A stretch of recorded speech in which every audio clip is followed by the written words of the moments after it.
time for connection between corporate greed on Wall Street and corporate greed in the military-industrial complex.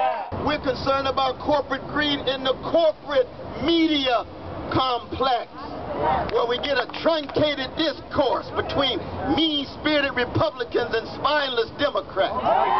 Mainstream media says, well, can you reduce it down to one or two demands?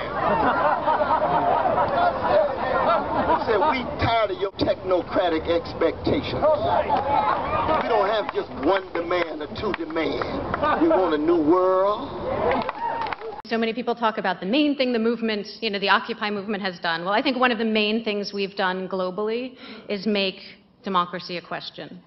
And not a question of, oh, we need more representative democracy and framing it in that way, but people seeing that more and more, that we can't have democracy with capitalism. If we're really going to conduct a revolution, let's not make the same mistakes that we did in the past. Let's not keep repeating history. Let's not throw out a dictator and install some military flunky of his like they're going to do in Egypt. I mean, can we do better than that? Can the revolution not betray itself constantly? If we're going to rebuild the left, I argue, we need to recreate those institutions that take care of people's needs, not simply do protest and resistance.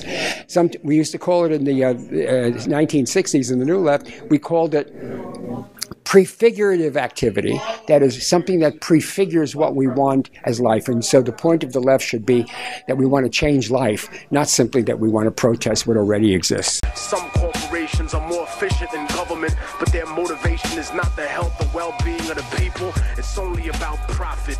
Everything else, their image, their human resources, their public relations only exist to protect the reality behind it. Once upon a time, we were told that nationalization would prevent growth by limiting competition, that our countries were nothing without the companies that invested in us.